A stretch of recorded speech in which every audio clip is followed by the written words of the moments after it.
It's episode 9. It is episode 9. FE, man. What? FE, it's a chemical symbol for iron. Leonard Ah! Cho speaks. Let's get to it. What do you got Yeah. going on? What's this Iron Man stuff? Okay, big things this week. Or actually, I don't know, maybe the last week and a half. We were off last week. We But, were. Did you go on vacation or something? Or no, I didn't go on vacation. Where the fuck was I last week? I got called into work, so I was doing OT. You got called into work. And Okay. and because Mondays and Tuesdays are always busy around For some here. reason, I thought you were doing the family trip thing. The family vacation is middle of August.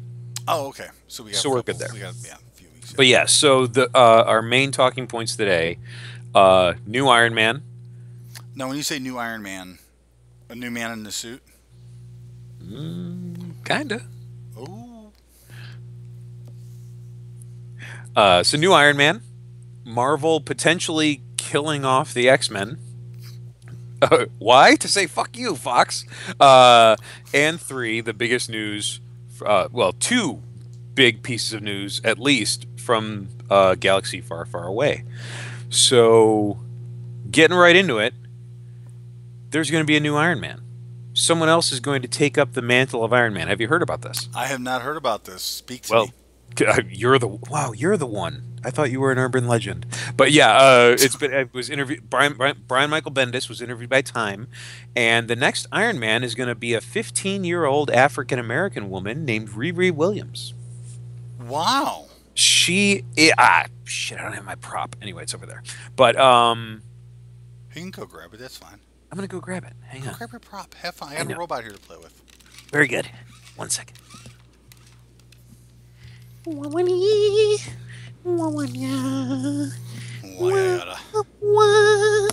at the grouse. Look at the grouse. Okay. Wow, wonky. That's what I get for not. Oh my god. I'm making him part of Dinosaur Fight Club. I have a bunch of these from the Field Museum. I got him picking them up and throwing them and stuff. That's awesome. You'll see it probably, hopefully, by the end of the week. Excellent. So, Riri Williams is a 15-year-old genius level IQ student at MIT who reverse engineers an Iron Man suit from a box of scraps.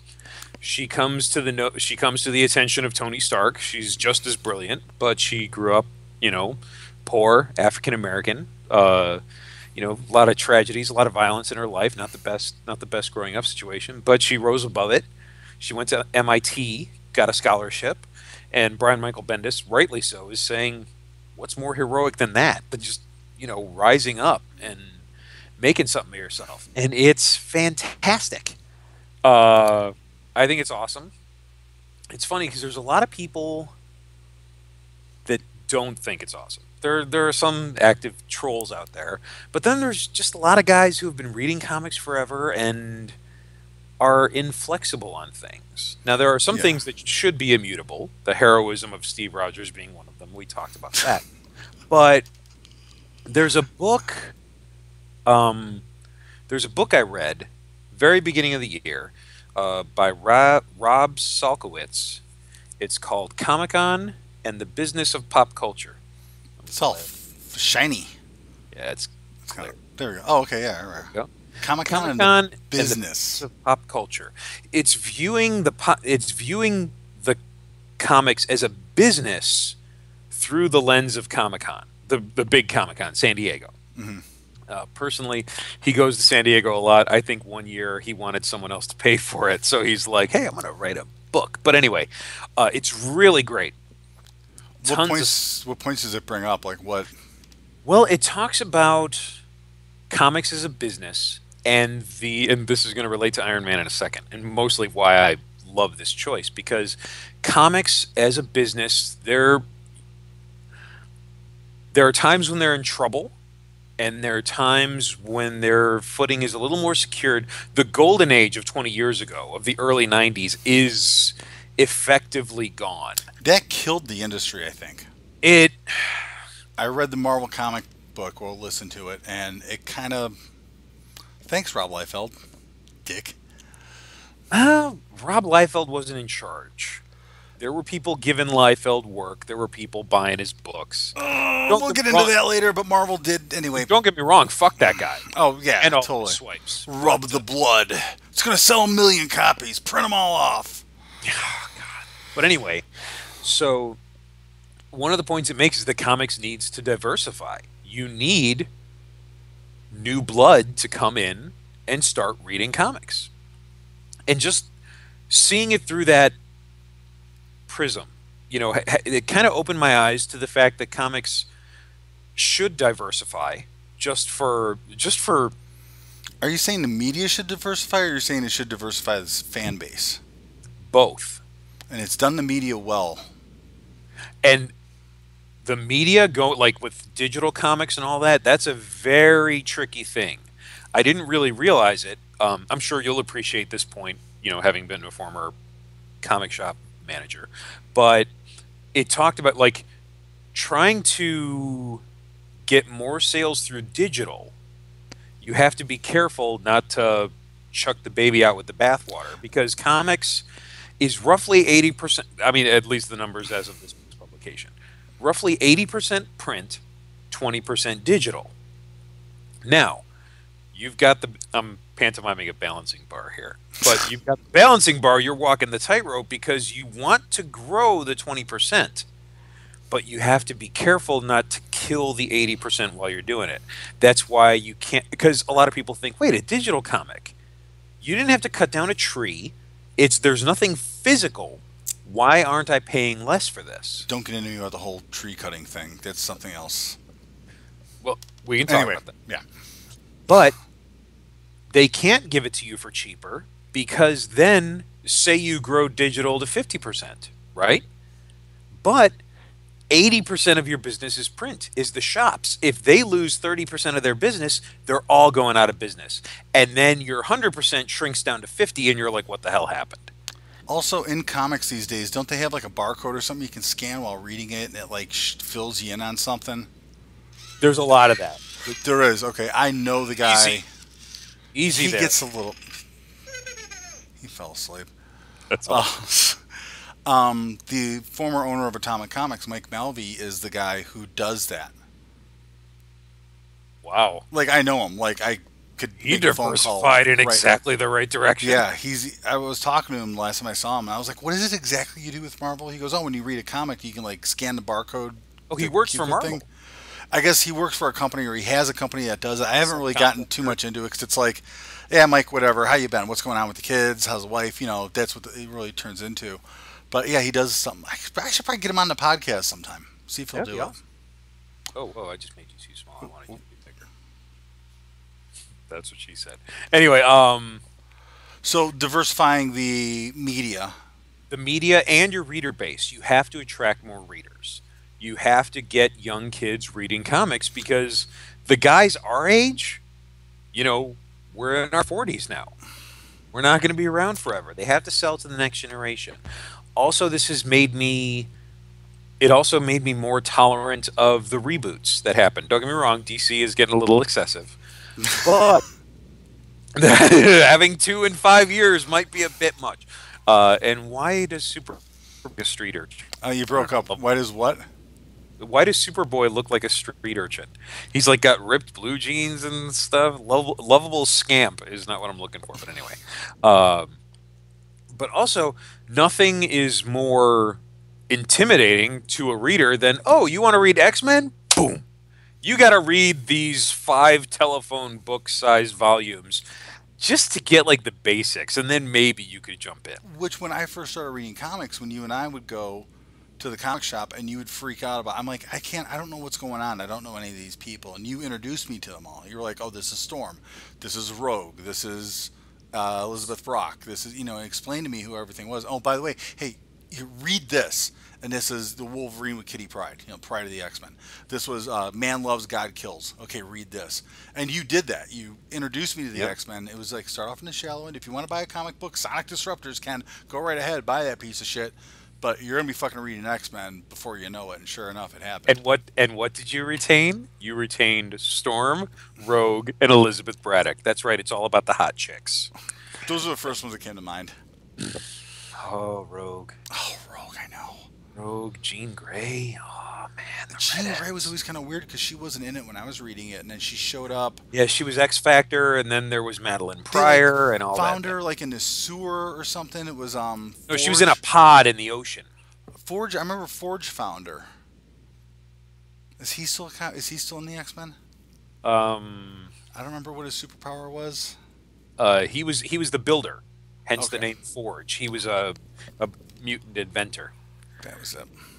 Um, Okay, we so followed yeah, the mutants, Inferno, all that stuff. So, yeah. So bringing in the new people, you got to reboot, is what you're saying. It's like, you listen, you've got to simplify things, you know, and you've got the MCU. You've got the Marvel Cinematic Universe, which is dominating the world. So you'll want your comics to not necessarily mirror that. You're not chucking the entire history to make it like the MCU, but you're making it more accessible. You're bringing the sensibilities a little closer in line, and you're marketing to young women because you look at the landscape of the con over the last 20 oh years. These fuck, little bastards, these little geek doesn't bastards it these piss you days. off? I hope I just pray they know how lucky they are that there are these young hot chicks in the comics. I And they'll have no idea, they'll have no appreciation for it. They're growing up no, with it. It's like no, TV. Did you ever had to get up and walk up to the TV and turn a channel and sit down and wait for the commercial to end to see if it's something they actually want to see? No idea. no, forget that. What about when you missed an episode and Oh, you were screwed for like 6 months until done, they decided to rerun it? And it was done. summer, so if you were out and you didn't get to see that episode of Moonlighting, so you still don't know what's going on, damn it, Ma!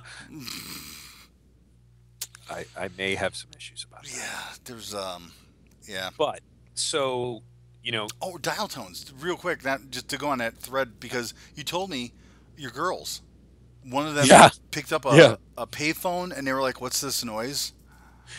We were out and there was a payphone, and I'm like, "Hey, Lexi, what's that?" She's like, "I don't know, is that a phone?" And so I'm like, "Wait, pick it up, hold it to your ear." That's so. She takes the handset, which she wasn't used to, and she holds it. She's like, "It's just this buzzing sound. What is that?" Yeah, she didn't know what a dial tone was. Didn't know what a payphone was. That's crazy.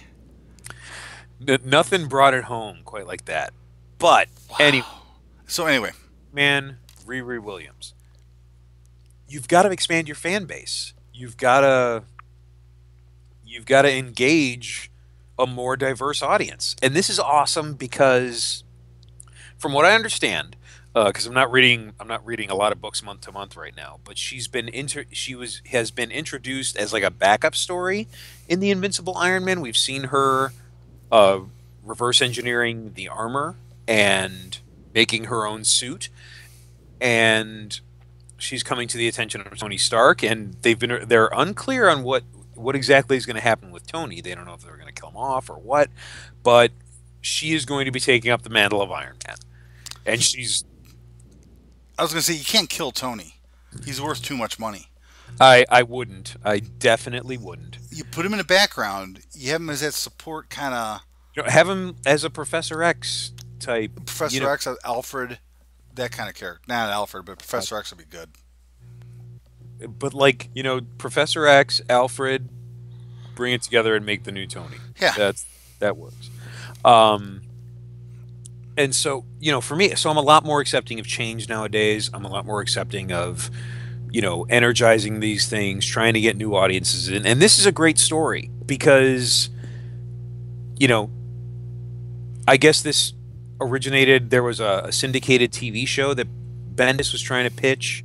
Back in the day, it was because he's like, what's more heroic than someone with a tragic past just raising themselves up, going to college on their own, Overcoming. overcoming, and that's what these heroes do. And so that's what you're doing with Riri Williams, and it's fantastic. She's brilliant, genius level IQ, so that's going to be a thing.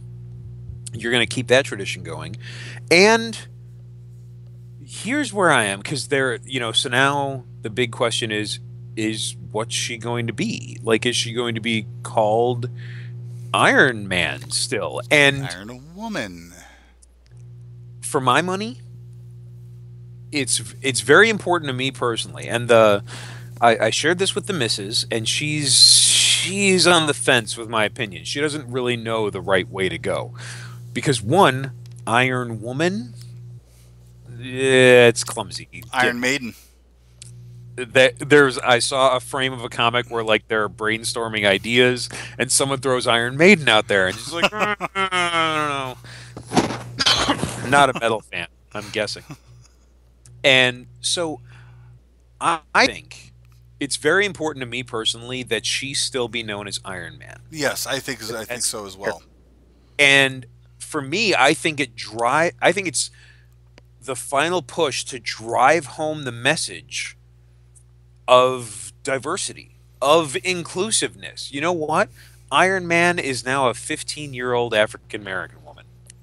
Deal with it. Yeah, and it's kind of like the whole theory with James Bond. James Bond isn't James Bond. James Bond is a position, and there are different James Bonds. You've never heard that? I've heard that. I've never liked that. Oh wow, I really like that idea because it was one guy. He had one history, and then they rebooted, which is fine. I still think it's the position MQ Bond. But you see, so there's your problem. Okay, so right there, that's a perfect example of how people are going to see, wait a minute, hold on. You got this little girl running an Iron Man suit. Nah, we can't do that. Exactly. So I'm still, apparently I'm still a dinosaur on Bond. But for... And Robin's another perfect example. You had like Jason Todd. And then, was he the one who Batman busted him stealing the hubcaps off the Batmobile? Yep. So there you go. There's another great example of a story of somebody who parents dead, abandoned them, heroin junkies, whatever. And then Bruce going, you know, Dick kind of is doing his own thing, and I kind of really need a Robin. And same thing in Dark Knight Returns. You got Carrie, you know, little 13-year-old chick who could just run out again, despondent parents. So yeah, I think it's a cool idea, and honestly, they should run with it and keep Tony in the background. But yeah, and here's the thing, though. Now, does the public know Tony Stark is Iron Man? In the Marvel Universe, yes. Okay. Yeah, Tony Stark is out now as of Civil War. He's the one they didn't change because Spider-Man came out to the world in Civil War, and then they realized what a horrible idea that was. So he made a deal with the devil, sacrificed his marriage, and Mephisto made them forget. What? Yes, that's actually what happened. I'm not being facetious. That happened. Okay. Because because a lot of guys at Marvel, a lot of guys at DC absolutely hated Peter Parker being married to Mary Jane. Really? They absolutely hated Clark Kent being married to Lois Lane. Now okay. They felt it limited the characters. And I'm just like, you know what?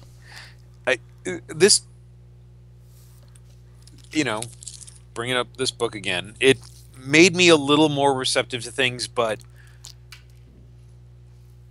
Peter Parker, he got married. It was a huge event. It was...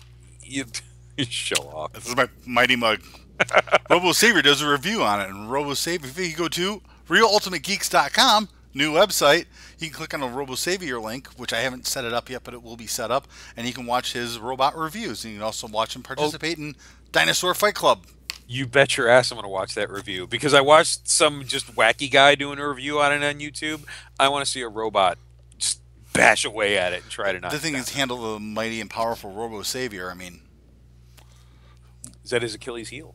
Is that his downfall? Is the Mighty Mug? Not yet. I don't know. I've got some storylines with this guy, and I don't know how I'm going to handle it. Like, okay, if this thing happens, how am I going to turn things? I mean, a little insider review here. Maybe he didn't really travel back from the future voluntarily.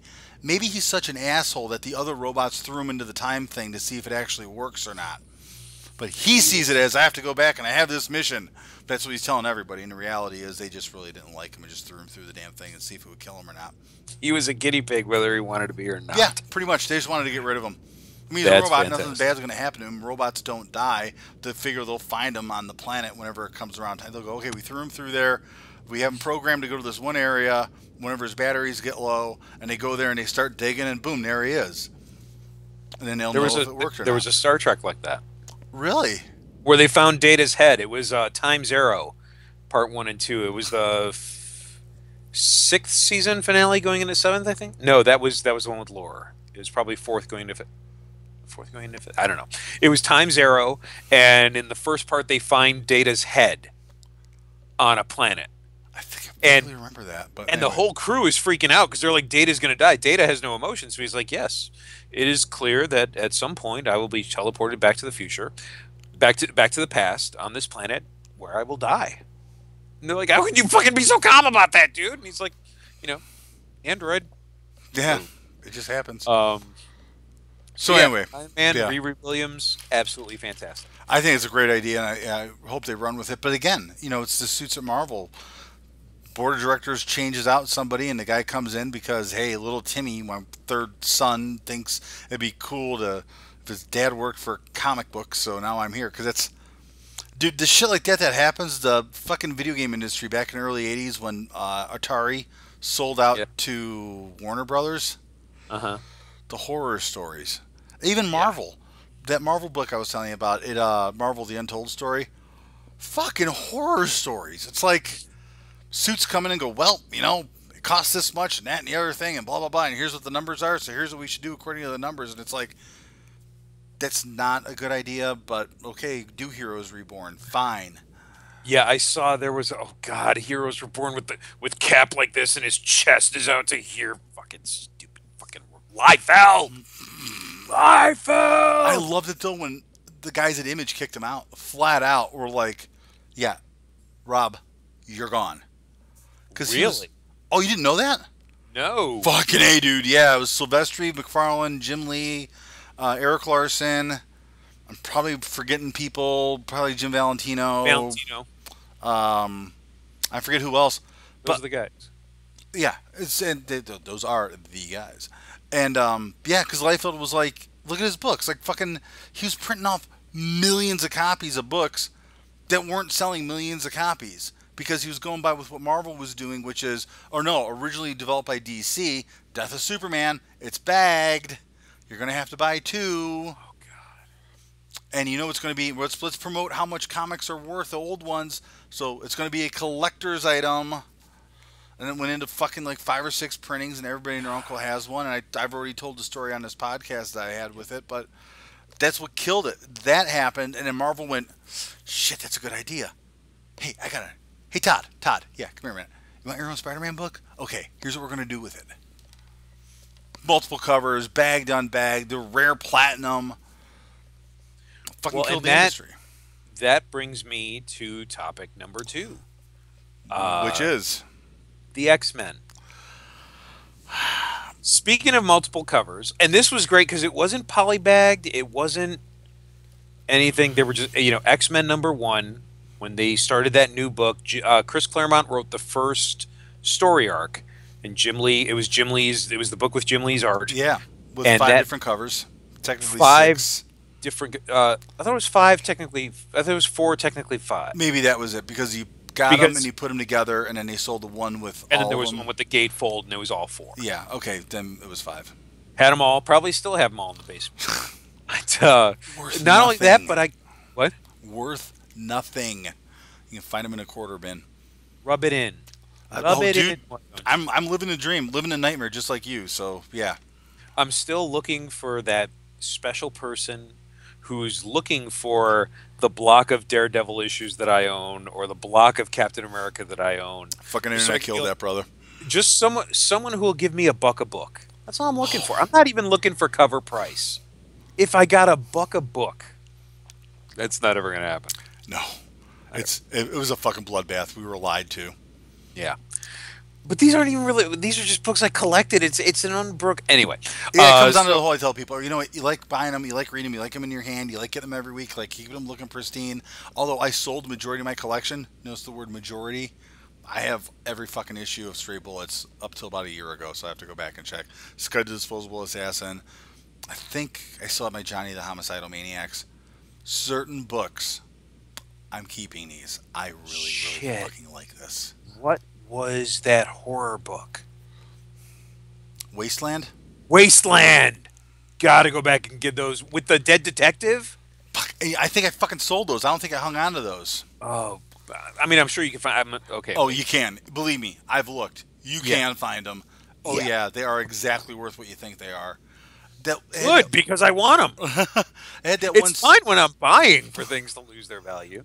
Hang on, I don't have paper. Wasteland. They had that one story in here called Desilia or something like that about how anybody who lives past midnight is going to be in hell. Yes, that's what I was going to bring up. That's the short film I want to make. Fuck, is that good? David Lloyd did the art for that. Yes, yes. Written, did Del Close write that? That was Del. I think it was Del Close. I think so. Del, so real quick, little side story on Del. So he dies, right, in real life. Unfortunately, Del Close has passed away. He was friends with L. Ron Hubbard in, I guess it's technically two stories now. There was a short story in Wasteland that dealt with him talking with L. Ron, creating Scientology. At the time we were reading it, I was 13 years old, had no idea what it was, and it was holy shit. This is Del Close talking I think I remember to L. Ron that. because he called his buddy he called L. Ron Hubbard. He just called him L. Ron. It was ELRON, and L. Ron was like, "Why we're writing and we're getting paid nothing. It'd be easier. People would just believe in something and make money off of that." It was done by that weird artist, the same guy who did Dead Detective, Okay. but also with Del Close. So he passes away in his will, and it is still there. The college he went to, and it's up there around Chicago somewhere, might be Northwestern. I cannot remember for the life of me. Okay. They use his skull when they do Hamlet. Yep. Oh God, I can die now. You can get it. You have to God, look that's awesome. online to figure out where it is. That but is if they're awesome. ever doing Hamlet, go and see it. And Would that's they let skull. me? Would they let me handle Del Close's skull? I have a strict. I wouldn't be surprised. There's like some kind of ritual you have to do, and if you don't do it, then he like possesses you. Oh and God, the last but I thing loved. You love what? There was some little. It was like a 3-minute horror film. It was more like a gag, like horror comedy. It's this young guy. He's trying out for this exclusive Shakespeare company, and he's looking to put that on his resume, really add to things. And he tries out, and he's not very good. But they're like, "You got the part. You got the part, kid. Go on back. Your costume's in the back." And he's like, "Okay." And he goes into the dressing room. And he's putting on the tights and everything. And as he goes to put on the tunic, he looks at the character's name, and he's like, "Yorick?" And they come in and they chop his head off. And then they show them doing the performance with a nice, white stuff. Oh, fucking awesome! That was great. You ever see L.A. Story? It's a Steve Martin movie. Came out. Yeah. I bought an original movie poster because I love that movie, and it's all Shakespeare stuff. When I had when I'm in college and we're doing Shakespeare, I'm like, fucking A. I've seen L.A. Story. I know that movie is all Shakespeare shit thrown together. So it kind of made the class a hell of a lot easier. Because I could do, "He hath bore me on his back 1,000 times, where your jibes now," all that crap. So X-Men. X-Men. Because we're talking comic gimmicks. 20 short years ago, X-Men made them $8 million with that one issue that sold, 7 million copies. Anyway, so it's very possible that the X-Men are going away. For a little bit. It'd be nice if they did something permanent for a change. It would. Well, Wolverine hasn't been back yet. So what's going on with Wolverine? They killed him off a couple years ago. Really? They had the Death of Wolverine miniseries. How'd they kill him off? I didn't know this happened. I read it. It kind of sucked. Oh, Origins sucked. I'd never even read that. I did. I started to, and I'm just like, nope, fuck you, James Howlett. Nope. Here's why I read it. Because I remember when Wolverine number 10 came out, and it was Wolverine Sabretooth fighting again.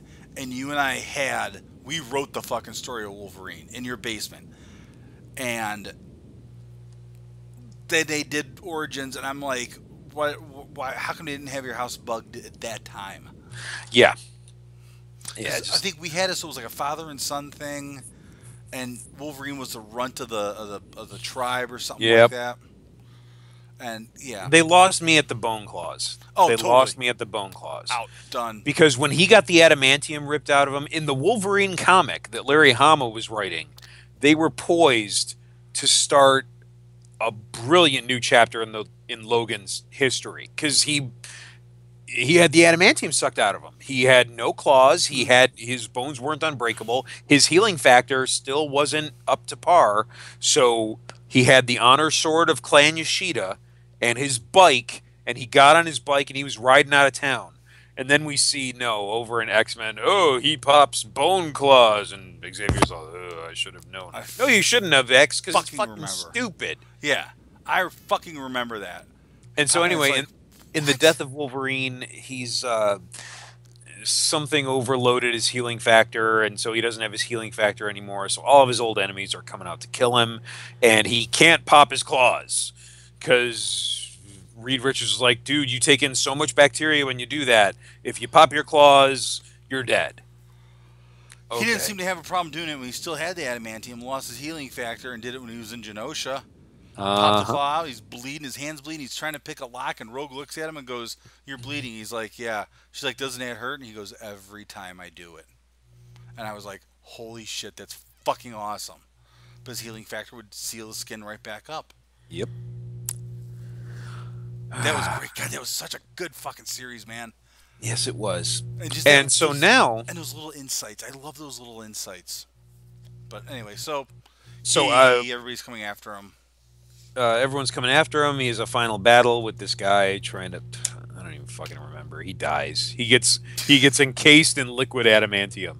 And he's like just... It's just this Wolverine-shaped blob. And he may well have a shot in there with him that would kickstart his healing factor if he were freed from the adamantium, but it's... Oh, God. Make it fitting. He's always had adamantium in him.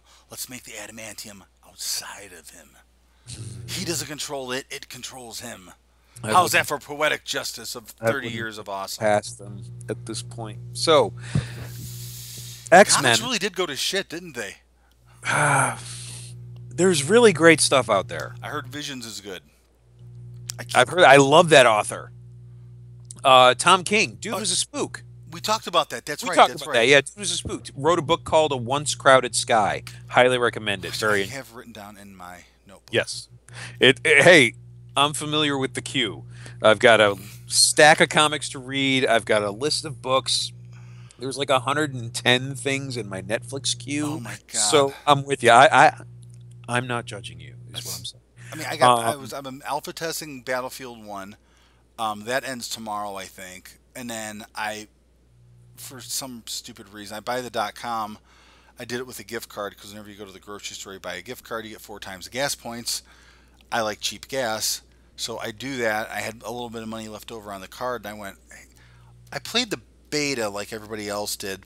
Fuck it, I'm going to buy Overwatch, which is another first-person shooter made by Blizzard, and the beta was fun. Now that the game came out, I'm like, fucking, that's all I'm doing. For me, it's the X-Wing miniatures game. That's right. Yeah, you got that problem. Yeah. Did you buy new ships? You were talking about it. Maybe. What'd you get?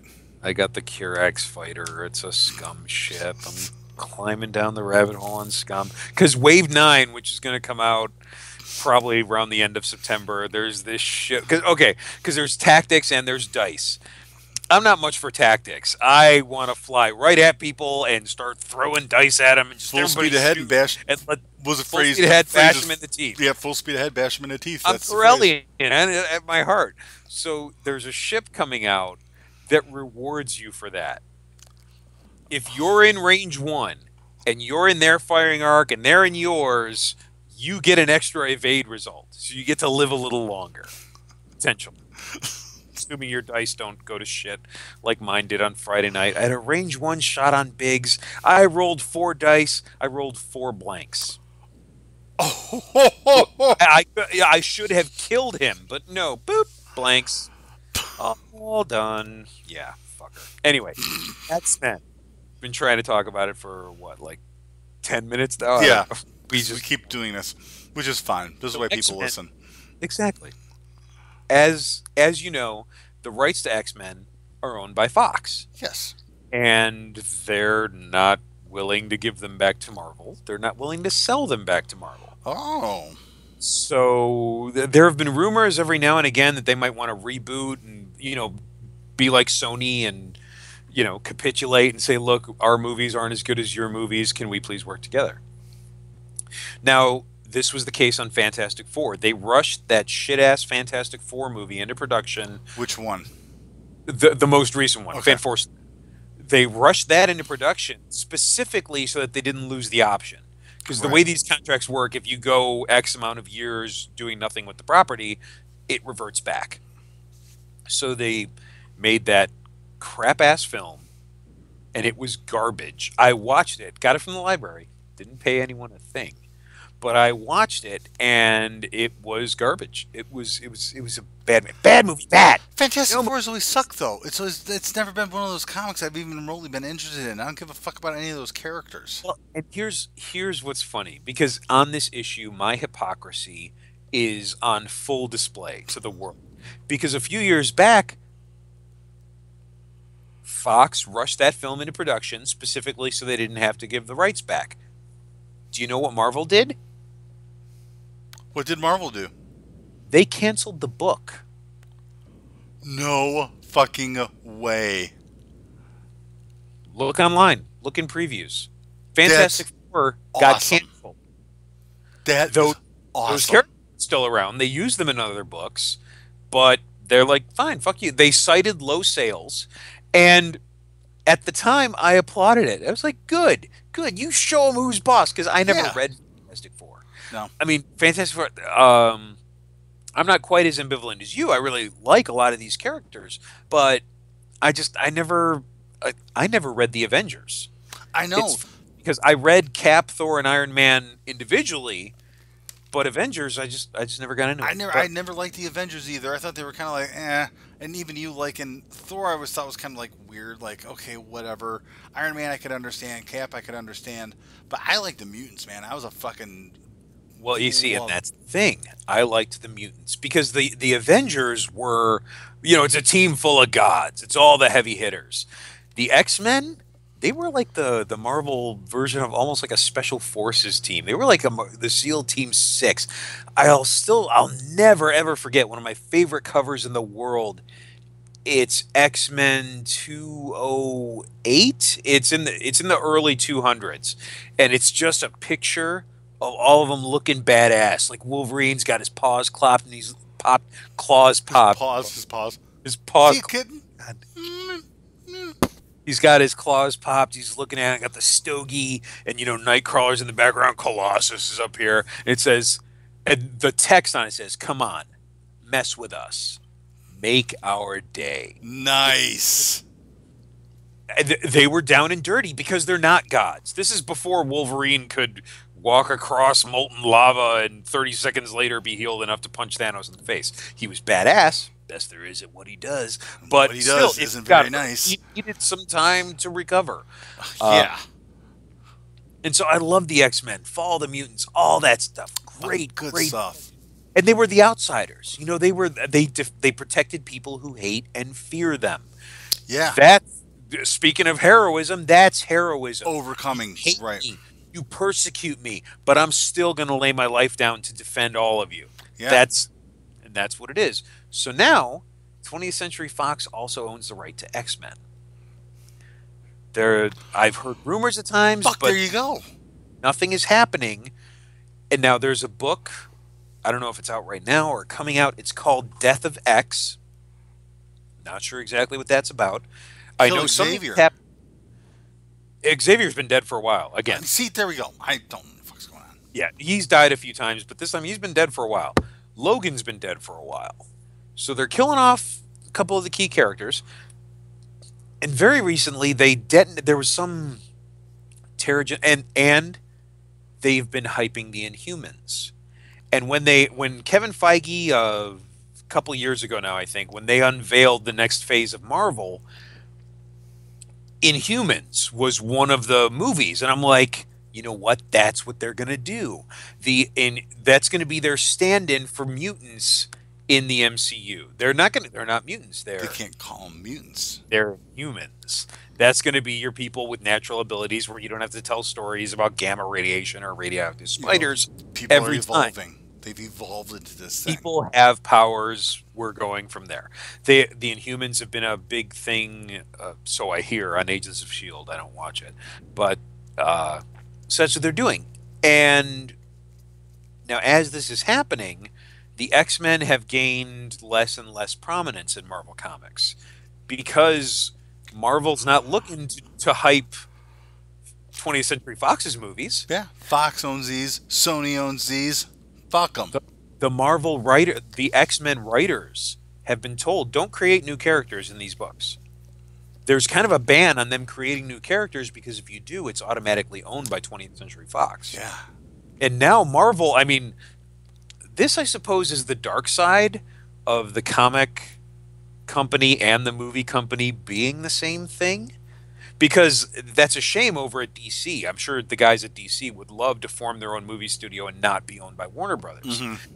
But now that it is the same entity, the movie studio arm is probably saying, "Hey guys, do we really need these comics? Because these comics are publicizing our competition who are making X-Men films." Yeah. Still haven't seen Apocalypse. I'd like to, but I want to see it more than I do. You know what dealt that movie a death blow very early on? What? The early images of Apocalypse where he's like looking over his shoulder at the camera. Some beautiful smart ass motherfucker on the internet took that picture and photoshopped it into a group photo of the Power Rangers villains. Oh. And he did not look out of place. Oh. And they've refined the look. They did a little more CGI. They toned down the colors and stuff. But yeah, the damage was done. Looked like a Power Ranger villain. But now, so Marvel might be. So they killed off Xavier again. They killed off Logan. There's the death of X, and there's something released like a Terrigen Mist or something, some kind of bomb detonated. And if it didn't kill, like the mutants that this mist did not kill, it's sterilized. So, end result being, there aren't going to be any more mutants. If there aren't any more mutants, there aren't any more X-Men. There might not be X-Men books. What about Deadpool? Are they doing anything with him? Not that I know of. Because was it Sony owns Deadpool? Or is it Fox? Sony or is it Fox? I think it might be Fox. I think it might be. I think it might be right. But they were doing the death of Deadpool, too. I don't know if that happened yet, but I remember reading about the death of Deadpool coming. On the nose. Which I celebrated at the time because Deadpool is one of those guys, he got so prolific and his fanboys, I swear, were even worse than the Batman fanboys. Were like, Batman could beat Thanos if he had time to prepare and all that stuff. But and you go to a con, you can't, for years, at least in the modern day era of cons, I would like to say, within the last 5 years or so, you cannot go to a con without seeing an army of Deadpools. Oh, no. At C2E2, for the movie, I mean, yeah. At C2E2, I counted 10 in the first hour, and then I'm like, because I went into the con thinking I'm going to count Deadpools. An hour in, I'm like, you know what? I've got a con to attend. And they always seem to know each other, or even if they don't know each other, they'll all merge up at some point and do a perfectly choreographed dance, and then all disperse. That I have not seen. Oh, that happens. There was at C2E2 a couple of years ago. There was a geek circus. It was Cirque de Geek or something like that, and they were trying to get. And they were acrobats and performers, and they were dressed in superhero costumes. And the MC was in a Deadpool costume. And this is what started to turn me around on Deadpool because I wasn't there for this. This is one of the times when Dawn had the kids and she was walking around. But okay, the girls when we're in public around people they don't know, a clown wants to say hi, they hide. They hide. Oh, I know. When we went there and I met them, they were... Yeah, the girls are like me. They have to warm up to you for a while before they'll really be themselves. But this guy, I've got picture of this. Dawn took pictures. He engaged with Jaina, my youngest, and he's like, "Hey, you want to come here and do a routine with me?" So he took her hands. She jumped up and he crouched a little bit so his knees were forward. He's like, okay, you jump up here and we're going to do this and say, ah. So he takes her hands. She jumps up. Her feet land on his knees. And then they hold one hand and the other hand, they both go, ta-da. And I'm like, how the hell did this genius engage my child in this way? That's fantastic. So that started to crack the ice on Deadpool for me. And then there was the movie, which was fantastic. Oh my God, he's got the right idea. He wore the brown pants. Fuck. The trailer, when that trailer came out, I was like, "Are you kidding me?" Yeah. If they do this, and I'll admit, I've never read a Deadpool comic. Nope. You know what? I know about the character because of the fanatical people that I've met, and I've heard the lines and the chimichangas and whatever. And I might have the first appearance of Deadpool in a box downstairs. ooh, that is New Mutants. I want to say New Mutants '92. One of those. Between But three, I was between 300 and 500 right now. Last time I checked. I was reading the New Mutants at the time. It's possible I have that book. I'm getting rid of my collection, selling to a buddy of mine. He goes, why does everybody's New Mutants collection stop at the issue right before they introduce Deadpool? I go, because there was a crossover. I think it might have been Extinction Agenda. I don't remember Might what. have been. But it was crossover with the X-Men. That's the only reason there's New Mutants in there. And then the crossover ended. I didn't buy the next issue of New Mutants, and I should have. He goes, yeah, because at the time he was like, I would have given you 200 for it easy. There are Quarter book, $200 book, quarter book. The law of averages. It's in your favor. It's there. I've got 2 copies of the first appearance of Gambit. I sold that thing, God, 15 years ago for like, I think I got $45 for it. Yeah. And the funny thing is, that book sucked. It was a fill-in issue. It was a guest artist. I didn't like it. Yeah. Somehow I had 2 in my bin, and I bought them without thinking. So I don't. I hope this movie goes off the ground so I can maybe sell them for like, Is that the issue where Storm was a kid? She was a little kid, And she was in Gambit's Cairo, the guy Illinois. who shows up and helps her out. Yeah. She was in Cairo, Illinois, right? They say Cairo. Cairo. At least that's what it said in American Gods. I'm not sure. Huh. I don't know. Have you read American Gods? No, and I've never been to Cairo. Neil Gaiman. Get on that. Okay, got you. Put it on the list. I don't have it with me right now. I have All right. robots and dinosaurs. Look right here. Look right here. American Gods. American Gods. Neil Gaiman. Neil Gaiman. Got it? American Gods. I got it. Okay. So they're going to kill the X-Men. Speaking of which, oh, quick happy birthday to Jack Burton. Turned 30 very recently. Burton's birthday? That's right. The film. It was 30 years. Big Trouble. Yep. It was 30 years ago. I thought it came out in May. I don't remember the release date, but still. Yeah, it was. Yeah, it's belated. It's belated, but hey, it's still there. So yeah, that's a good idea. That I didn't even think about that. Hey, other movie studios own these intellectual properties. Why in the fuck were you making comic books based off of stuff we don't own? Because these movies make goddamn money. Yep. Let's kill off the comic. You guys can keep the intellectual property rights. That's fine. Go right ahead. It was fine with Fantastic Four because I never read Fantastic Four. This is X-Men. They had a cartoon. This is an intrinsic part of a lot of people's coming your geekdom. way. X-Men, this is their day. Remember that? Remember that? Oh, come on. The trailer, I had it. It was a white VHS tape, and it was the pilot for the X-Men TV show that never went anywhere. And the opening song was X-Men, X-Men, this is their day, X-Men, X-Men, coming your way. I must have blocked it out. That's something. I wonder how off I am. I might have to consult the book of Google, but yeah. Yep. Consult the Oracle. I totally remember because I had that, and we were like freaking out. I picked it up, or I got it for my birthday or something, and we were both like, "This is fucking awesome! Oh my god, an X-Men cartoon! Oh my god!" Yeah. Never fucking went anywhere because these kids have no idea. You're right. The kids have no friggin' idea what it was like to like all this shit, be called a geek, whatever, and you can't find anything on it. Comic-Cons only existed so you could find those rare issues that your local shops didn't have. You want a Captain America movie? You gotta sit through Red Brown in the worst spandex motorcycle helmet combo clear plastic shield ever. Oh, you're talking the 70s one? Yeah. Yeah, or the I still like the Punisher movie from '89. Oh, the Dolph Lundgren? Oh yeah. Until Daredevil season 2, best live action Punisher. Dude, I just finished the episode. I'm taking my time going through them, unfortunately. Yeah, yeah. The Frank episode. The uh, the one with his Episode monologue 5. in the graveyard. Yeah. Yeah. That's good shit. Yeah. Because it's like that Fisk episode, but it's the fucking if Fisk I give a shit about, they made him into a really kick-ass character. Holy shit, D'Onofrio. Wow, good. But fucking A, man, he's got the hole in his head. It's like he got shot and it fucking scrambled his brains or something, and he is fucking A. The Punisher has depth all of a sudden.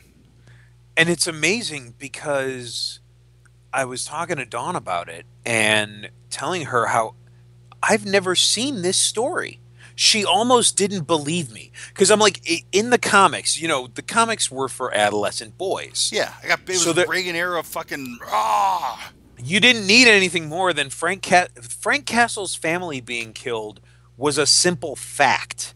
Like his family was killed, so now he wages a one-man war on crime.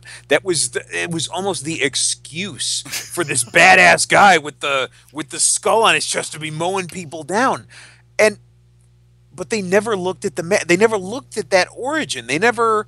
Garth Ennis did in Bourne, kind of. Yeah, I just read that. Ooh. But that's I just read that. They had it at Forest Park. They got a great selection. Forest Park's library, I'm telling you, it kicks ass.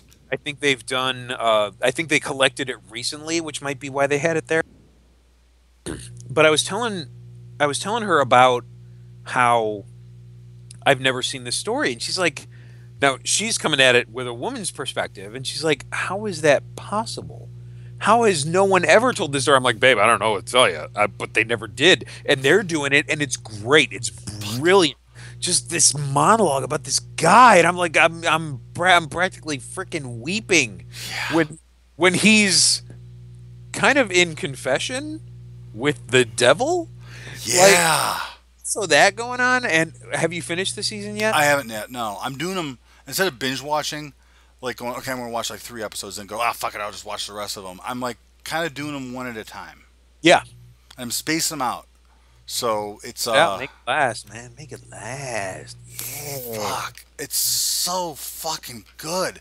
And the first time you see the X-ray, the girl's looking at it, and she's looking at his whole head. She goes, "That's a Punisher skull." And I was like, "Holy, wait a minute! Oh my God, she's holding a fucking X-ray of his skull. It looks like kind of a revamped, really cool modern day Punisher skull." And it's got the fucking hole in the head. And oh my God, that fight at the end of episode 3 with the bikers, and just he's got the gun taped to his hand, so he goes and click, and just that, and then that smile. Yep, and it's got the fucking that's the hallway where they go down the staircase, right? Yep. I was sitting there watching it, trying to see. I'm like, okay, was this all one take or not? It wasn't. No, they. But it was very long takes. Yeah, and they. It's like they took the fight at the end of season 2, and they're like, okay, how can we do that again and better? And it was fantastic. Yeah, and season 1, the problem I had with season 1 is the whole Fisk thing. I would have stretched that out. I don't think they should have met. I don't think they should have fought at the end of season 1. I understand why they did it. You don't know if you're coming back for another one. You need a hook. They gotta meet. They have to fight. I don't think fucking Matt would have known who Fisk was. Maybe that would have been the big thing. I would have ended this first season of Matt finding out, holy shit, this ghost I've been chasing is him. It's but that's just me. I liked it a lot, and I wonder if they realize, because there was talk of at some point of the Iron Fist series not actually happening, and like maybe he was going to be a film property. They didn't know that, like in Marvel TV and movies were like fighting over Iron Fist. But he's been cast. It's Finn Jones. He's a guy who's been on Game of Thrones. But I wonder if they realize that they have set up a future storyline perfectly. Did you ever hear about the storyline where Matt Murdock was in prison? He was arrested for being a vigilante. And while he's in prison, someone else is dressed up as Daredevil protecting Hell's Kitchen and essentially giving him an alibi. And No. okay, so at the time, Wilson Fisk is also in prison, and so this is all going on, and the Punisher sees Matt Murdock in prison, and he doesn't like that because they've had their differences, but he recognizes Daredevil as a guy who doesn't deserve to be sitting in prison. Hmm. So the Punisher decides to infiltrate prison. You're Frank Castle. I How do you think get in? I remember that. How do you get into a prison? Just get arrested. You go to the nearest flatfoot you can find and say, "My name is Frank Castle. I've been operating as the Punisher for the last 10 years, and I'd like to turn myself in." And there's a brilliant panel of just a cop with a coffee cup, like, That was what? I was still living up there when that happened, I think. I don't think so. No? This is more recent than that. Oh, okay. And so anyway, Punisher gets sent to Rikers. He They helps always go to bust- Rikers. They always go to Rikers. He busts Matt Murdock out, and so the first thing Matt does is, and I remember I wasn't reading Daredevil when it happened, but I was reading an article in Wizard, and because it was an element of the story, who's the Daredevil imposter? And Wizard did an article, and they had a whole bunch of characters, and they were given odds on all these guys because everyone assumed it was Peter. Yeah, that's right where I was going. Everyone assumed Peter Parker was dressed up as Daredevil to give his buddy an alibi. And now Matt Murdock gets out of prison, and so he's like, okay, whoever's dressed up as in that Daredevil costume knows something about what's going on. So he's trying to track down who it is. And so at night, he encounters the other Daredevil, and they start fighting, and Well, that's actually what you do. It's like you get a cat and you put another cat in front of him and yeah, immediately fight. he's like, you're gonna tell me what's going on, and the fake Daredevil's like, I don't have to tell you anything, and so they're fighting, Cats. Yeah. and Murdoch in the narration is thinking, oh, this guy's a better martial artist than I usually face, so I gotta ramp it up, and so then Matt Murdock starts to get the upper hand, and so the false Daredevil draws his fist back, and his fist begins to glow, Oh. and he's like, Danny? And then the other fake Daredevil's like, Matt? Shit, dude, I thought you were in prison. What, like, Danny, what are you doing? It's Danny Rand. It's Iron Fist, who has going around dressed up as Daredevil. Netflix has all the pieces in place. It's there. They can do this story. It's there. Oh my god. That'd be awesome. Nerdgasms. Because Punisher's getting his own series, right? Punisher's gonna get his series. Fuck yes. Fuck yes. I And, heard and rumor. also in that story, Jessica Jones is the investigator for Nelson and Murdoch.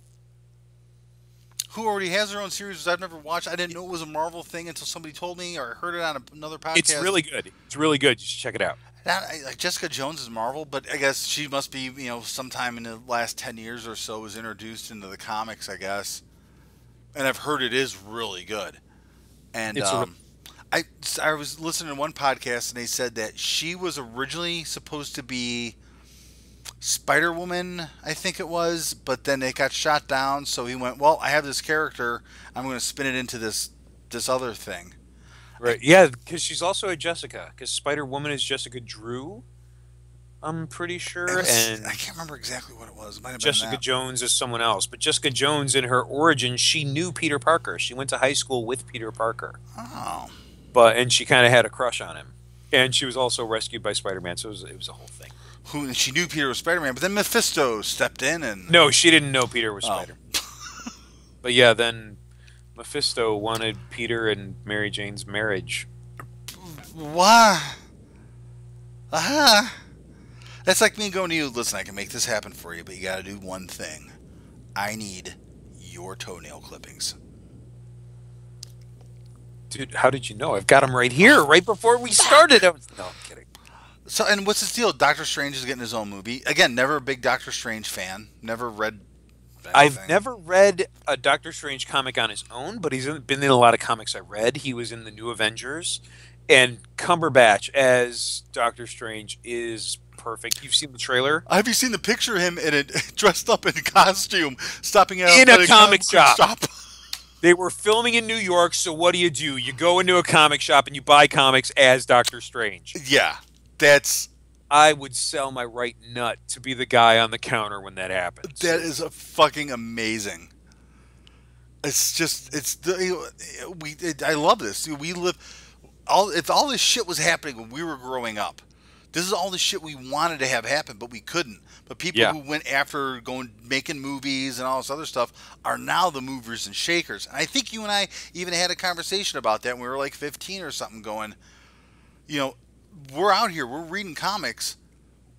People, when we grow up and we're adults, some of these motherfuckers are going to get up there and change the shit. Because the guys who were running the show back in the 80s, they fucking, as far as they were concerned, they were reading comic books in the 60s. Yep. And the old men were reading comic books in the 40s. And everything was just shit. And they started getting good in the 80s. Yep. And in the 90s. So you got to wait 20 years for this 13-year-old kid to move up the corporate ladder of whatever company and go, we're going to make a comic book movie and we're going to spend real fucking money and we're going to get real fucking film people. And we're going to do this right. Absolutely. And then fucking Spider-Man came out and X-Men came out and it was, the Iron Man phenomenon.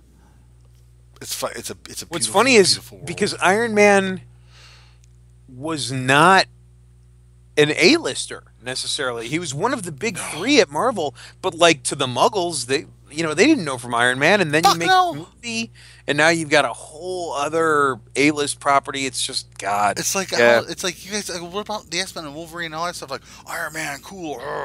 There's a meme on Facebook like talking about, hey, things are down, but think about this. You got to be alive at this particular time when this happened, and I'm sorry, us existence win right here. I saw Star Wars in theaters. Star Raiders. I grew up with Spielberg. Yeah. I've seen Prince in concert multiple times, and now I'm here. I saw the Berlin Wall come down, after the fact on the news, and now I'm here for the MCU. I'm here for my heroes to be at the forefront of pop culture as they should be. And it's fantastic. It's fucking awesome. It's just like 20 years ago. I went to Woodstock. I dodged the draft. I saw the Democratic National Convention of '68 in Chicago. I was there when the cops. It's almost the same thing, but more. Yeah, it's like whatever. Why would you go through any of that? That's crap. Don't bore me with your real life travails. Yeah, it's like stuff we're talking about. We got comic books. We can watch them. So it's good stuff. We're at $1.20 right now. Yes, we are. What else was okay? So we went over. Well, I think our third topic we'll basically have as a teaser for next week. Ooh. Because what are you gonna tease? Next week, the biggest news from a galaxy far, far away. So it's not just the action figure, which kicks ass, by the way. You're saying there's something else about Thrawn? Grand Admiral Thrawn is apparently... Now remember, this is a podcast. We do a video cast and a podcast, so the people who are listening to this... Oh, yeah, I just flashed my 6-scale sideshow... He's talking about Grand Admiral Thrawn figure. Yeah. The sideshow exclusive not a euphemism for his penis. No. The sideshow exclusive with the exclusive command chair, and the Selmary figure behind him. But, so Thrawn going to be on Season 3 of Rebels, apparently. Fuck yeah. You don't watch Rebels, that's right. New novel. No. Timothy Zahn, Thrawn in the new canon. Okay, hold on now. The Thrawn series was kicked out, if I recall correctly. Yes. Okay, so that didn't happen. Obviously, we've seen episode 7. Or maybe hasn't happened yet. Ooh. Fucking Thrawn, man. You gotta have him. You gotta have him. He's in the video game. He's in the TIE Fighter video game. Is he? Yeah. I never played those games, but that's cool. I was playing it, and my computer shit itself. I got to reset it back up. Now I want to play fucking TIE Fighter. Thank you. Thank you very much. I have another fucking video game to play. It's what I'm here for. It's what I'm here for, buddy. It's what you do. Keep these things alive. So, yeah, next week, our leadoff hitter is going to be Grand Admiral Thrawn, Galaxy Far, Far Away, new Rogue One footage. Have you seen the new Rogue One reel? But I haven't. We'll talk Star Wars next week. Yeah, watch it. There's this crazy ass alien in it. You'll know who I'm talking about when you see it. You gotta watch it. It's hysterical. Nice Noodles? No, no, even better. Even better. Salacious Crumb. Even better. Okay, fine. I'll actually I take that back. I heard it somewhere else. I think I know who it is.